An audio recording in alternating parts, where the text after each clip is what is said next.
ఒద్దురా తప్పురా పెళ్ళంటే నూరెళ్ళ మంటరా అని ఓ సినిమాలో మంచి డాన్స్ చేశారు నాగార్జున.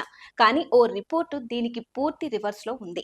పైగా ఆ రిపోర్ట్ ఇచ్చింది ఆషామాషి సంస్థ కాదు, సాక్షాత్తు ప్రపంచ ఆరోగ్య సంస్థ రిపోర్ట్. ఎంత పవర్ఫుల్ అంటే ఇండియన్ హస్బెండ్స్ కు తలవంపులు తెచ్చేలా. ఇంతకు ఆ రిపోర్ట్ ఏంటి? మన దేశంలోని మహిళల్లో 30% మంది తమ జీవిత కాలం ఒక్కసారైనా భర్తల వేధింపులకు గురవుతారంటూ ప్రపంచ ఆరోగ్య సంస్థ తాజాగా విడుదల చేసిన ఒక రిపోర్ట్లో వెల్లడించింది.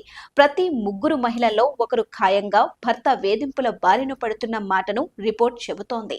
2023లో 15 నుంచి 49 ఏళ్ల మధ్యలో ఉన్న మహిళల్లో కనీసం 50% మంది మగాడి హింసను ఎదుర్కొంటారని పేర్కొన్న ఈ రిపోర్ట్ ప్రపంచంలోని మహిళలు ఎదుర్కొనే వేధింపుల గురించి వెల్లడించింది. ప్రపంచంలోని ప్రతి 3 మహిళల్లో ఒకరు అంటే కనీసం 84 కోట్ల మంది భర్తల వేధింపులు లేదంటే లైంగికంగా హింస జీవిత కాలంలో ఒక్కసారైనా ఎదుర్కొంటారని పేర్కొంది.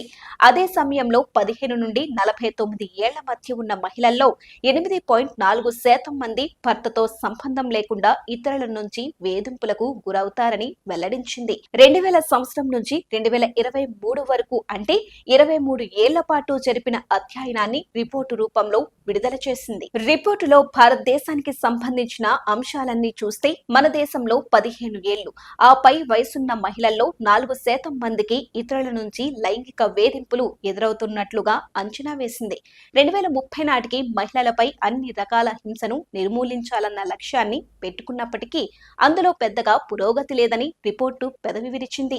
మహిళల విషయంలో ప్రపంచం మొత్తాన్ని చూస్తే 2000 ముందు వారికి ఉన్న పరిస్థితులకు ఇప్పటికీ పెద్దగా మార్పు కనిపించలేదన్న విషయాన్ని పేర్కొనటం గమనార్హం.